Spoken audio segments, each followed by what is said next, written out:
Eu sou Viviane Santos e esse é o meu sinal. Sejam todos bem-vindos à aula de língua portuguesa, tá certo? Antes de me autodescrever para todo mundo que está aí em casa, eu vou apresentar as minhas companhias aqui na aula de hoje, tá certo? Eu tenho a nossa querida intérprete Karen, seja muito bem-vinda, Karen. Ela vai tornar essa aula mais acessível a todo mundo. E no chat eu tenho a professora Adriana Maria, daqui a pouco a gente fala com ela. Antes de falar com ela eu vou me autodescrever, tá certo? Eu sou uma mulher negra de cabelos escuros, curtos, lisos, tenho olhos escuros, uso óculos arredondados, estou em pé aqui diante da câmera e hoje eu visto uma blusa verde e uma calça marrom. E por último, mas não menos importante, eu tenho a minha companheirinha ali no chat, a professora Adriana Maria. Vamos dar um oi para ela? Olá, sétimo ano. É uma alegria estar aqui com essa... Professora. Oitavo ano. Minha gente, não leve a mal. É o juízo de professor já no final da reta final assim do ano letivo, né? Tudo tranquilo, gente. Eu me chamo Adriana Maria, este é o meu sinal. Eu visto blusa azul, calça jeans azul também. Tenho cabelo tamanho médio, uso óculos, estou sentada por trás de um computador. E é sempre uma alegria estar aqui interagindo com vocês e com essa professora maravilhosa, não é? Cheia de conhecimento, gigante na arte do interpretar. Então, não percam nenhum minutinho dessa aula. Vocês têm muito a aprender com essa professora. Simbora. Essa aula pode ser assistida por sétimo, por oitavo, né? Por quem Isso, quiser, então na vamos. verdade. Mas o nosso canal lá no YouTube tem tudo arrumadinho para você, né? Então Pois você é. pode ir lá na sua playlist do oitavo ano e maratonar as aulas de todas as disciplinas que tem na nossa escola, tá certo? Simbora para a aula de hoje. A aula de hoje é sobre os efeitos de sentido, que ajudam a gente a tornar o nosso texto bem mais rico, né? Isso. Ajuda a gente a criar novos cenários, novos sentidos, e a gente vai entender cada um dos efeitos de sentido hoje na nossa aula, tá certo? Simbora entender o conceito? Ó, o efeito de sentido, ele é utilizado como um recurso linguístico para produzir um efeito diferente no texto do que seria o efeito original da palavra, tá certo? Em muitos momentos pode-se entender coisas distintas, a depender do ponto de vista. O efeito de sentido é produzido pelo emissor da mensagem de acordo com a sua intenção. E a intenção vai ser as mais variadas possíveis, né? Mas é sempre provocar também no receptor talvez uma dúvida sobre o sentido empregado na palavra, talvez a compreensão de dois sentidos diferentes. E aí é tornar, na verdade, a língua muito mais rica, né? Sim. Empregar uma única palavra, e a gente vê isso também em polissemia, né? Quando uma palavra Sim. tem vários sentidos diferentes a depender do contexto. Então a gente vai trabalhar hoje os efeitos de sentido que as palavras podem assumir dentro de um determinado contexto específico, tá certo?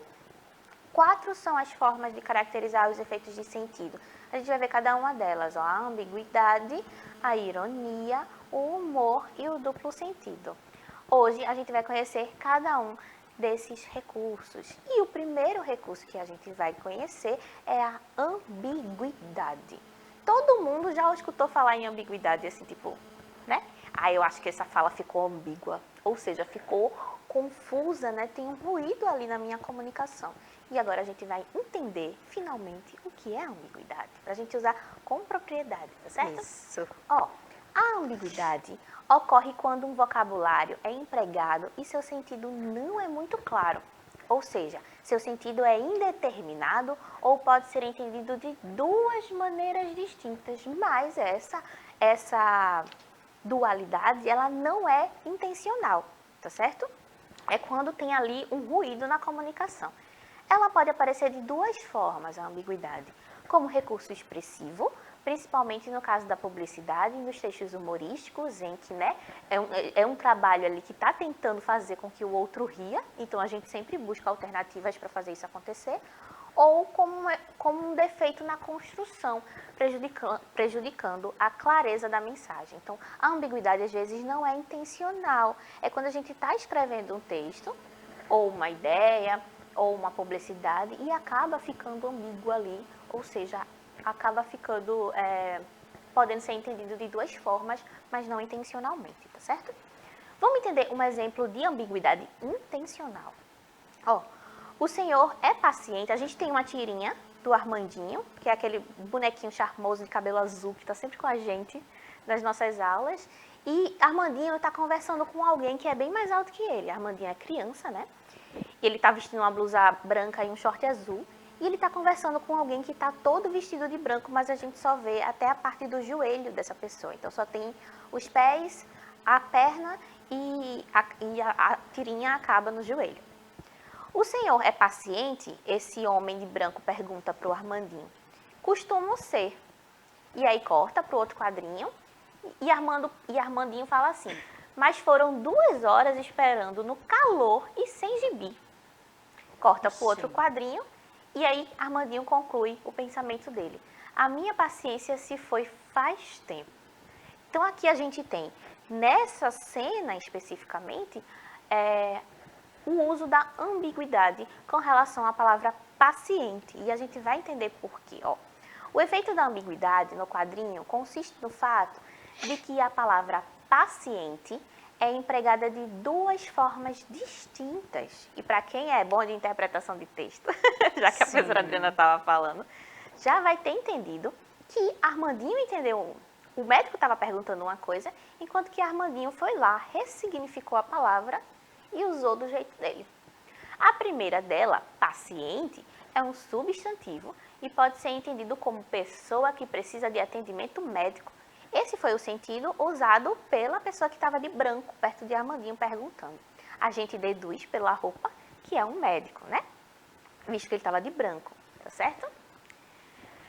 Já o sentido de Armandinho entender a palavra paciente e usar foi como adjetivo, qualidade de algo ou alguém.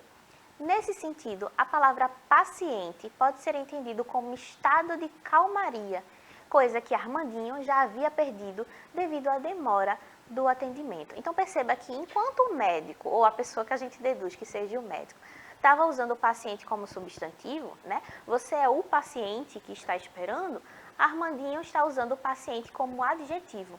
Então, a Adriana é muito paciente. A Adriana é uma pessoa que exerce muito a paciência, tá certo? Então, a gente tem uma palavra sendo entendida de 2 formas distintas. Já o duplo sentido, e aí muita gente acaba confundindo um pouco a ambiguidade e o duplo sentido, a gente também vai ver a diferença entre as duas. Já o duplo sentido é um recurso expressivo em que as palavras e expressões utilizadas possuem diferentes interpretações. A diferença do duplo sentido para a ambiguidade é que muitas vezes a ambiguidade não é intencional, enquanto que o duplo sentido é planejado, principalmente visando o quê? O humor. Então, quando eu quero fazer com que uma propaganda, um anúncio, alguma coisa que eu estou criando ali para vender um produto se torne mais engraçado para o consumidor, eu vou buscar o duplo sentido intencional para fazer com que, ao ler a mensagem, ele se questione mas ao mesmo tempo entenda a aplicabilidade dos 2 sentidos que foi empregado dentro daquele contexto. A gente vai ver um exemplo disso, ó. Como é intencional, o duplo sentido vai permitir que o leitor tenha as 2 interpretações possíveis. Tem aqui um ensaio do que seria uma propaganda de pasta dental, e aí tem escrito assim, a escolha prudente, e embaixo tem uma pasta de dente sendo espremida. Então, a gente consegue entender o que dessa imagem? A gente consegue entender que a propaganda trabalha com a ideia de que a pasta de dente é para se usar no dente, então é pro dente, para o dente, e a gente também tem o adjetivo prudente. Então, a Adriana é uma pessoa prudente, ou seja, ela é precavida, né? Ela age antes de que as coisas aconteçam. E aqui tem a definição, ó. O prudente aqui ganha 2 sentidos. O do adjetivo, que eu estava falando para vocês. Aquele que é prudente não procura o perigo e assume um jogo de palavras. E a gente tem também o outro sentido empregado, que é para o dente, que pode ser entendido a partir do momento em que eu associo prudente e a imagem da pasta de dente sendo apertada ali, ou seja, sendo usada. Se eu tirar a minha pasta de dente daqui dessa propaganda e deixar só o texto, a escolha prudente Eu consigo fazer a associação entre para o dente e para o dente? Não, porque o que faz essa associação é justamente a junção entre a palavra prudente e a pasta de dente, que me lembra, né, que a gente precisa escovar os dentes todos os dias. Então, se eu tirar um dos elementos, a informação ela deixa de ficar completa. Ela só está completa porque eu tenho essa associação entre o texto escrito e a imagem que corrobora a minha informação. Tá certo? Sendo assim, o consumidor entende que o ato de escovar os dentes é um hábito prudente para a saúde, ou seja, escovar os dentes evita com que nós adoeçamos, né? Com que nós precisemos ir ao dentista, etc. Então, ele é muito precavido nesse sentido. A gente também tem como outro recurso de efeito de sentido a ironia, e desse eu gosto bastante. Desse eu sou suspeita, toda vez a professora Camille Borba já disse. A professora Viviane gosta de ironia, gosta. A ironia, ela consiste em sugerir o contrário do que se afirma. Pode também ser entendida como uma zombaria, muito utilizada quando se quer que alguém perceba que você ficou incomodado com alguma coisa ou dizer a sua verdade de modo meio enigmático, assim, precisando de uma certa interpretação de texto. Porque a mensagem ali, ela não está de forma direta, era essa a palavra que eu estava procurando. De forma direta, ela passa por um caminho ali diferente. Então, o receptor da mensagem, ele também vai precisar fazer um trabalho próprio de decodificação. Isso. Do sentido daquilo que está sendo dito. A gente vai ler também alguns exemplos de ironia. Nem sempre a ironia precisa ser má. Muita gente acha que o fato de uma pessoa ser irônica significa que ela vai ser má o tempo todo, né, fazer comentários desagradáveis. Não necessariamente. É mais esse jogo que a gente usa, que a gente faz com a linguagem, de dizer uma coisa querendo dizer outra, sabe? A gente vai ver uns exemplos disso. Ó, por exemplo, imagine que você foi empurrado por alguém. Já não é legal, né? Sim. Já a situação já começa ruim daí, ó. Qual das frases abaixo marca um recurso de ironia? Primeira opção, você me empurrou. Mal educado. Segunda opção, você é um poço de gentileza, hein? Tá vendo? Perfeito. Como as coisas são fáceis de identificar quando a gente entende a construção delas. Sim. É obviamente que dizer assim, você é um poço de gentileza depois de ter sido empurrado, marca aí um recurso de ironia, tá certo? Então, é quando a gente diz uma coisa querendo dizer outra. E aí, ao mesmo tempo, o seu destinatário, né, aquele que vai receber a mensagem, vai conseguir entender e decodificar a mensagem. Certo? Outros exemplos de ironia. Chegando agora, não está nem um pouco atrasado, hein? Então, quando eu tenho também essa reafirmação, né? E tá vendo um não ali? Eu estou negando a informação quando, na verdade, eu quero reafirmar que a pessoa está atrasada. Então, eu também tenho aqui um recurso da ironia. Outro exemplo. Vai ver se eu estou na esquina sem tá. A pessoa não está na esquina, mas ela está mandando você ir. Então, é também um recurso de ironia. E estou morrendo de medo de você, quando obviamente não se está. Então, também é um recurso ali de ironia, tá certo? A gente tem outra tira do Armandinho agora. Na primeira cena, alguém está falando com o Armandinho, muito provavelmente o pai dele, e ele fala assim, ó. Quando está com aspas, pode ter um significado diferente, ser uma ironia. Então, é muito comum que a ironia venha marcada dentro de um texto por aspas, para marcar que aquela palavra não está sendo usada no seu sentido, em sentido único, né? Há amigos e há amigos, entre aspas. E é claro que a minha entonação também ajuda a gente a entender Sim. a interpretação do texto. Mas, na ausência de uma voz narrativa, né, de alguém que dê a entonação, o texto vai me dar as aspas. E essas aspas sinalizam de que a palavra amigo não está sendo utilizada da mesma forma que na primeira vez que ela aparece.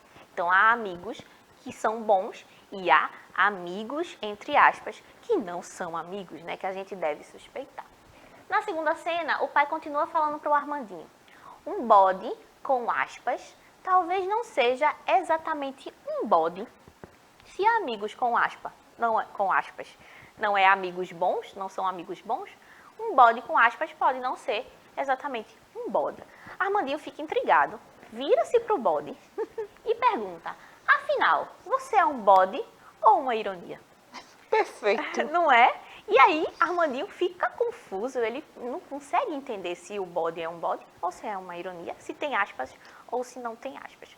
Mas é justamente essa marcação linguística das aspas que faz que a gente entenda e ajude a reconhecer a ironia dentro do texto. A ironia, ela requer uma certa perspicácia do interlocutor para que ele a perceba. Ela é muito valorizada em textos literários. Um dos maiores nomes para a ironia literária no Brasil é quem? É Machado de Assis. Que a gente Esse é o cara. vai e volta e fala dele o tempo todo, né, professora Adriana? Sim. Porque ele tem passagens em todos os textos deles, né, muito irônicos, passagens muito irônicas. Então, ajuda bastante a gente a fazer esse reconhecimento. Ó, eu trouxe duas passagenzinhas de obras do Machado de Assis bem curtinhas, para a gente fazer o reconhecimento da ironia nesses dois trechos, tá? No primeiro texto, o primeiro trecho é de Dom Casmurro, livro consagradíssimo, Capitu e Bentinho, aquela história de Capitu traiu ou não traiu Bentinho. A gente tem, os amigos que me restam são de data recente. Todos os antigos foram estudar a geologia dos Campos Santos. Fecha aspas. Essa é uma citação de Dom Casmurro. E a gente fica, entendi? Não sei. Vamos por partes, bora lá. Ele está falando que os amigos dele, recentes, os amigos deles antigos, já não existem mais, ele só tem amigos recentes. Isso acontece porque os amigos que eram antigos, ou seja, de longa data, já foram estudar a geologia, né, estudo dos solos, dos Campos Santos, ou seja, dos cemitérios. É uma forma irônica e ao mesmo tempo eufemista, né? Sim. É um eufemismo irônico de dizer que os amigos dele de longa data já não estão mais vivos. Então a gente também consegue fazer esse reconhecimento da ironia nos textos machadianos. No segundo trecho, a gente tem um trecho de Helena, também de Machado de Assis, tá? Vamos ler para a gente entender qual é a ironia que está aqui, ó. A primeira das duas mulas que conduzia olhava filosoficamente para ele. Então, aqui você tem a ironia sendo associada à palavra mula e à palavra filosofia. A mula é um animal que é associado muito frequentemente a um comportamento estúpido. Sim. Então, quando você chama alguém de mula, você está querendo inferir ali que a pessoa talvez não entenda ou não seja tão inteligente e automaticamente ele faz esse paralelo com a filosofia. Então, seriam coisas opostas, né? A gente também tem aqui um recurso de ironia. Essa é um pouco pesadinha. Por último, mas não menos importante, a gente tem o humor. No fundo, o uso dos efeitos de sentido, né, todos os outros, de ironia, duplo sentido e ambiguidade, buscam sempre o humor, porque ele torna o texto mais atrativo, especialmente se a gente estiver falando de publicidade, tá? A maioria dos efeitos de sentido de textos citados até então tem um objetivo comum, o humor. Situações cômicas ou potencialmente humorísticas compartilham da característica do efeito surpresa. O humor reside no ocorrer algo fora do esperado numa situação. Toda vez que há uma quebra da expectativa, e isso é muito comum no teatro, por exemplo, né, no stand-up, que a gente tem aqueles humoristas que ficam em pé contando piadas, né, de cara limpa, que a gente chama, né, sem personagem, contando os causos do dia. A gente tem muito o recurso da quebra da expectativa para causar o humor. Isso funciona muitíssimo bem. Então, essa quebra de expectativa também é produzida pelos usos de efeitos de sentido. Então, pelo uso da ambiguidade, pelo uso do duplo sentido, pelo uso da ironia também, tá certo? Ela tem a intenção de despertar o riso, né? Desculpa, o humor, tá? Tem a intenção de despertar o riso, seja pelo uso da linguagem, de forma a se negar o que quer se afirmar, como é no caso da ironia, seja do jogo de palavras como duplo sentido. O humor é pensado para atrair o público de alguma forma. Então, se eu estou querendo prender o meu telespectador na minha propaganda, no meu show, no meu texto, eu posso utilizar o humor. Ele não é obrigatório, né? E às vezes nem sempre a ironia vai conseguir ser engraçada. Às vezes ela pode ser bem dura também, né? Bem Sarcástica também. sarcástica, né? Em alguns momentos muito maldosa, né? Sim. Também. Mas quando a gente utiliza o humor, o texto torna-se mais interessante. Ó, aqui a gente tem outra tirinha do Armandinho. Tem alguém gritando pro Armandinho, é a mãe dele. Que ela não aparece no quadrinho, só tem ele virado de costas, assim, com o seu skate debaixo do braço, e um sapinho na cabeça, indo passear. E a mãe de Armandinho diz assim, ó, Armandinho, já arrumou seu quarto? Acho que alguém vai ficar de castigo. E aí Armandinho pensa, tomara que seja o papai. Armandinho não entendeu, Claro. não entendeu claramente que a mãe dele estava falando com ele, né? Que ficar de castigo seria a consequência para o fato de que ele não arrumou o próprio quarto. E perceba que quando o Armandinho vira de costas para a mãe e simplesmente sai pensando que acho que vai ser o papai, esse é o efeito de humor da tirinha. Não é necessariamente só o texto, mas é a junção entre o que Armandinho pensa e o que ele faz. Ele estava preocupado em ficar de castigo, mas ao mesmo tempo, como ele não entendeu, ele simplesmente não dá bola para isso. E esse é o recurso de humor da nossa tirinha. Agora a gente vai fazer um exercício prático sobre ambiguidade, ainda usando. Hoje é só o dia do Armandinho, só o dia dele. Vamos ler outra tirinha dele? Ó, o pai de Armandinho está apresentando um balde com terra e calcário e Armandinho está observando esse balde junto do seu sapinho. O pai de Armandinho diz assim, e um pouco de calcário. No segundo quadrinho ele continua, ele ajuda a corrigir o solo. E Armandinho pensa assim, ele pensa, mas o que o solo fez de errado? E é que a gente tem uma quebra de expectativas e também de reflexão, né? Oxe, mas ele está me dizendo que vai ajudar ali a corrigir o solo. Como é que isso acontece, né? E aqui eu queria que vocês reconhecessem, e a gente vai reconhecer juntos, a palavra que causa o efeito da ambiguidade nessa tirinha específica. Ó, letra A, pouco, ou seja, e um pouco de calcário. É essa palavra pouco que dá esse efeito ambíguo da tirinha. Letra B, calcário. Letra C, ajuda. Ou letra D, corrigir. Então, quando o pai fala assim, ele ajuda a corrigir o solo. Será que é a palavra ajuda que dá esse efeito de ambiguidade, que pode ser entendida de dois sentidos diferentes? Qual será a resposta? Pensa aí. 1, 2, 3. Simbora para a resposta? É a palavra corrigir. Por quê? Enquanto o pai estava falando em corrigir no sentido de mudar, Armandinho estava pensando no sentido de mostrar ali que estava errado. Então, corrigir acaba sendo essa palavra utilizada para dar esse recurso de ambiguidade. Legal? Agora, minha gente, é a vez de vocês. Ufa! A gente rodou, né, professora Adriana? Sim. Antes de eu passar o exercício para vocês, eu vou passar para a professora Adriana se despedir, dizer o que ela gostou, o que ela achou da aula. Gente, a aula foi maravilhosa. Então, vejam aí esses exemplos aí, né? Usufrua de toda essa aula, né? As interpretações aí dos efeitos e sentidos foram bastante esclarecedoras. Então, cheiro no coração de vocês e até a próxima aula, minha gente. É isso.